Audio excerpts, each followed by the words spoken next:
மதுரையில் திருடிய பைக்குகளை குறைந்த விலைக்கு வாங்கி விற்க நாமக்கலை சேர்ந்த பாஜக மற்றும் இந்து முன்னணி நிர்வாகிகள் 3 கைது செய்யப்பட்டனர். வாகன திருட்டு தொடர்பாக குமாரபாளையத்தை சேர்ந்த தியானேஸ்வரனை சந்தேகத்தின் அடிப்படையில் பிடித்து போலீசார் விசாரித்த போது இந்த உண்மை வெளிச்சத்திற்கு வந்துள்ளது. இந்து முன்னணி நிர்வாகிகள் பாலாஜி, கௌதம், பாஜக நிர்வாகி விவேக் பாலாஜி ஆகிய 3 கைது செய்த மதுரை தனிப்படை போலீசார் அவர்களிடம் இருந்த திருட்டு பைக்குகளை பறிமுதல் செய்தனர்.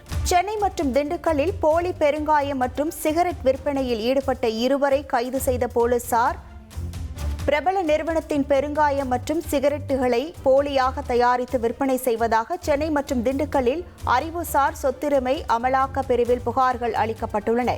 இதன் அடிப்படையில் பழைய வண்ணாரப்பேட்டை சீனிவாசன் தெருவில் உள்ள வீட்டில் சோதனை நடத்திய அதிகாரிகள் போலி பெருங்காயத்தை வைப்பதற்காக தயாரிக்கப்பட்ட பெட்டி உட்பட 34,260 ரூபாய் மதிப்புள்ள பொருட்களை பறிமுதல் செய்தனர்.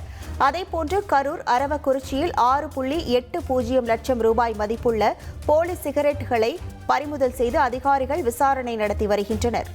கன்னியாகுமரி மாவட்டம் திருப்பரப்பருவியில் குளிக்க 2வது நாள் தடை விதிக்கப்பட்டுள்ளது.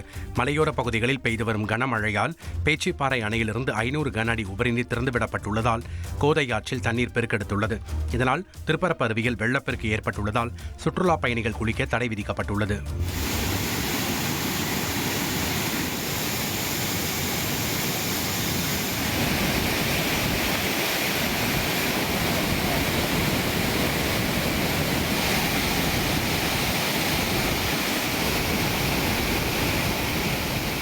ட்ரெண்ட ஃப்ரெண்ட் ஆக்கிக்கோங்க.